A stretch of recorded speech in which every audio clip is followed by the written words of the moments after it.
Welcome to Manila. This is Leon's World SL. I'm here to show you around the Luneta or Rizal Park, Intramuros, and Fort Santiago. First in the row is Luneta Hotel, constructed 1918 and is one of the Manila's oldest hotel. That is the original design and is situated in Ermita, a place inhabited by bahay na bato mansions of the Philippines elites. And during the World War II, it was totally devastated. And after that, it was renovated and was back to business. The next row is Rizal Park, also known as Luneta Park. It used to be called Bagong Bayan during the Spanish time, and because Philippines national hero Dr. Jose Rizal was executed here, right after the inauguration of his monument, it was named Luneta and then Rizal Park right after. So masarap mamasyal dito, maraming good spots. Andiyan ang Chinese garden, Japanese garden. Tabi lang ito ng beach, and popular dito is the Manila Sunset. Noong estudyante ako, galugad ko ang lugar na to. Ang sarap balik-balikan. Just within Luneta is Manila Hotel, and that is the very first five-star hotel here in the Philippines. Very important diplomats and personality stayed here in this hotel because this is just within the heart of Manila. That is the original design of Manila Hotel, and that is the present Manila Hotel. Just within Luneta, several monuments can be found, like the first female Philippine President, Corazon Aquino. On the other side is the hero, Senator Benigno Aquino. On that side, that is Miguel Lopez de Legazpi, the first Governor General of the Philippines, and he conquers the Philippines back in the 16th century. That one is that is Jose Martin Perez. He joined the Legazpi to conquer the Philippines, and he was the national hero of Cuba. So yes, makakasaysayan ang lugar na ito. Katabi lang nito ang Intramuros. That's the walled city of Intramuros, and after just in front of it is a golf course. Pero andyan pa rin talaga mga historical places. Andyan ang 100,000 Filipinos that were buried and killed by the Japanese during the World War II. We're approaching the Anda Circle. Maganda ito at mas pinaganda pa ni Mayor Isko Moreno. Wow, ang ganda, may fountain. At sabi nung kasama ko, may ilaw pa daw yan sa gabi, very colorful. Ang lapad ng kalsada, malinis, maayos. On the left is the pier na accordingly makakabili ka ng mga murang appliances like refrigerator, electric fan, and so forth. Eto na tayo ngayon sa Intramuros. So, welcome to Intramuros. So, I feel like I'm going back to the Spanish time. Naging tirahan po ni Queen Isabel II. Okay. Kasi according to my kutsero, that is the residence of Queen Isabella II when she visited in 1860. Wow, buti pinipreserve nila. And the next one, according to him, yan ang first fire truck dito sa Intramuros, dito sa buong Manila. Yun, no? Teka, mapicturean ko nga. Sandali. Stop mo lang, pipicture ako. Sandali. Focus ko lang. Okay.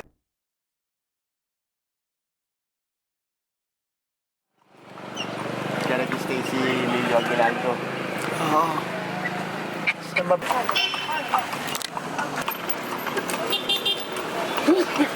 Hello! Si Sharon, saka si Gabi. yun pala, no? Alam mo, ako yung estudyante. 1981, working student ako noon. Nagtrabaho ako dito. Talaga, sir? Oo, dyan sa Intramuros, Paris Bank natin. Yung si Pope nagpunta dito. Alam mo, mga 3 feet lang, nalapitan ko siya dyan sa lugar na yan. Pasakay pa lang siya sa kanyang karosa. Kasi pagkakain ko, diretsong lumabas niya sa nasimbahan. Tapos ay di ko sumakay na ng karosa. Diyan lang ako, tapos nandyan lang sa to. Sa akin naman, okay lang, ordinary pare. Alam mo, pagkatapos nung after 3-5 days, di televised na. Ang daming tao, nag-aagawan para magpa-picture, kung makakita, kahit man yung karosa, mahawakan. Sabi ko,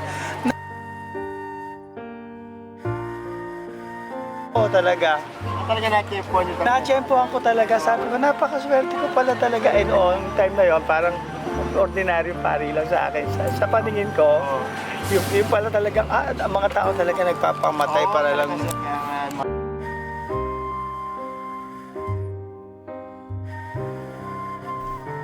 At eto pa, Manila Cathedral became basilica right after Pope John Paul II visited Manila. What is that? Actually, that is Charles IV, King of Spain. Just on the side is the old Manila City Hall and they called it Ayuntamiento de Manila. Ayan, katabi lang ng Manila Cathedral. Okay, sakay na tayo. For the next destination,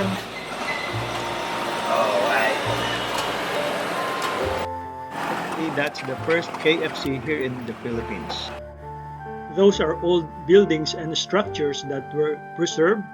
That's San Agustin Church and some other ruins. Okay, ngayon naman ay papasok tayo sa Fort Santiago. Mga pasyalan. Yan po yung mga dungeon, saka yung mga gamit ng Kapitara sa Rizal.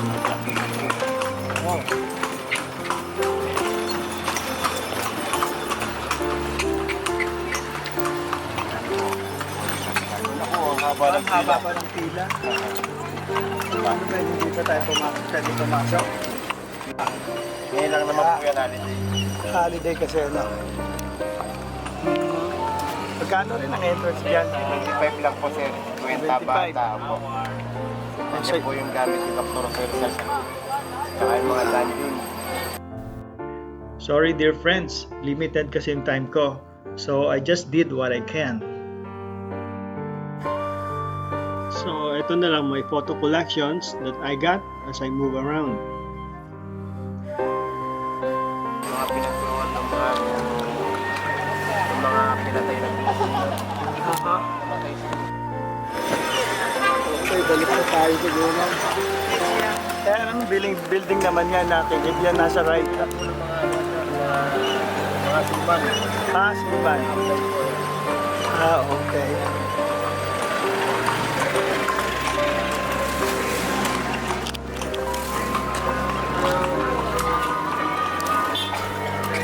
Mabuti naman at napipreserve nila the original look and design of the buildings.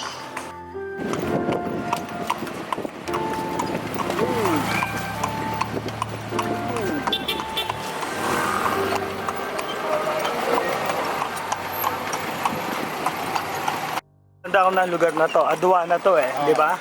Tramuros pa rin kasi. Ito, Intramuros pa rin. Yung nasa dulo, nire-restore nila yon. Yan yung dating Bangko Sentral.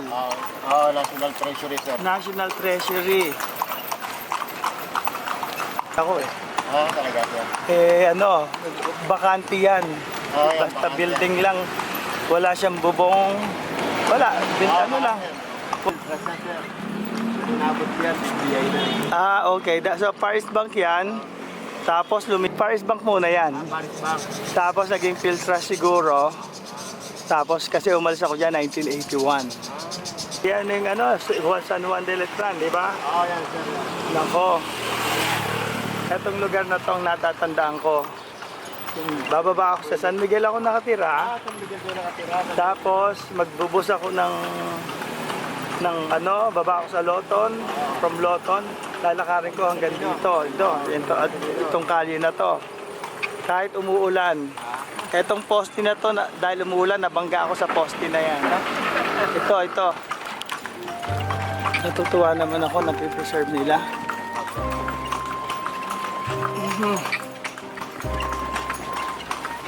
Idol!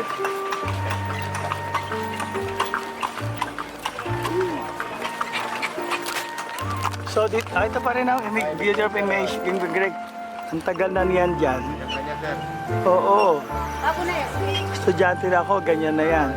Yung binago sir, no? Yung nasa record ay dating Bangko Sentral ng Pilipinas or National Treasury. Ngayon, nire-renovate nila to give way for National Archives of the Philippines. Yan ang mga memories ko dito sa Intramuros. Masarap mag-reminisce. Yung kauna-unahan na yung aircon gusto sir. Yan. Yung kinasal si Sharon, saka si Gabi. Wow.